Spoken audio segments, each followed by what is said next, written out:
Hi, welcome back to our Hello. patient ed appointment. It's great to see you. So you've made a lot of progress from last time. Your plaque score went from a 3.5, which was poor, to a 2.4, which is fair. So you're making great progress. You did, go down more than 0.5. You did really good. And your bleeding score went down from 62% to 45%. So you're making amazing progress so far.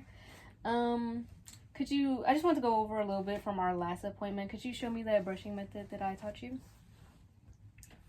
Yeah, I'm supposed to curve the toothbrush like at an angle so I can get the gum line. Yeah, and little short. Yeah. And make sure you're using a soft bristle toothbrush. We don't want anything hard that's abrasive on the teeth. I always thought hard was better. No, you're supposed to use a soft bristle brush. Oh. Yeah, so really good. And our last appointment, we talked about plaque. Do you remember what that was?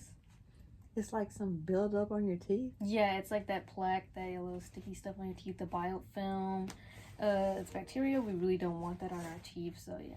And the reason we don't want it on our teeth is because it can lead to gingivitis. Now, do you know what gingivitis is? No. So it's going to be the inflammation of your gingival tissue, like your gums. When they're all red, swollen, and puffy, that's what gingivitis is. And a lot of people have it and they don't realize they do. That's why. And that is, what we're going to work towards. And it is reversible. So Okay. that's why I want to get you to the point where we can start backtracking that. And do you know the signs and symptoms? No. So the color, it'll be inflamed, very red, dark red, looking like a magenta almost. It'll be really large and it will start bleeding. Do you bleed when you floss? I used to bleed. Okay. So yeah, that's a symptom of gingivitis. And do you know what causes gingivitis? No. So drugs, oral health, sometimes it can be genetics, infection, and that buildup of plaque can really help gingivitis just flare and get way worse. That's why we want to kind of get that off of there. And do you know if gingivitis can be treated?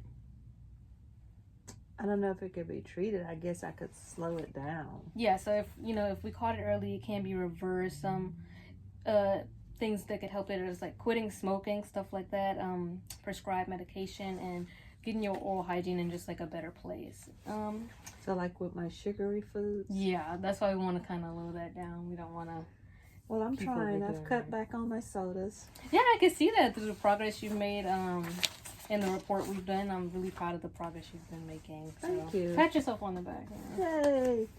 All right, and the next thing I want to talk about is periodontitis. Now, do you know what periodontitis is? No.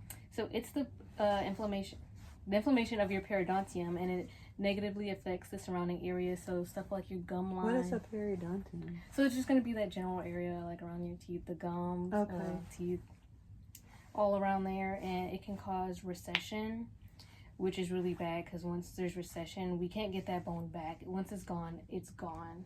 So my bone can actually deteriorate? Yeah, and if your gums go down with it, you'll see it. Like in this picture. Gums shrink?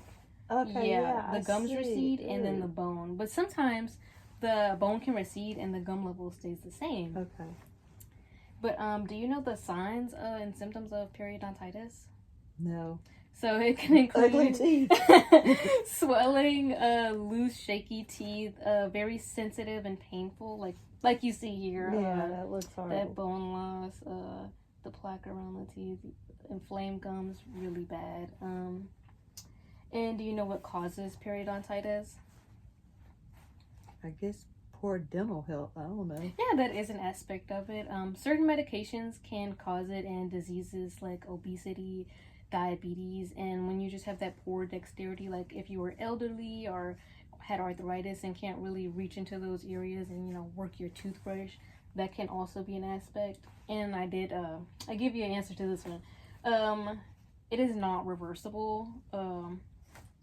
Once you get periodontitis, we can't go back and fix it. All I can do is halt the progress of it. Okay.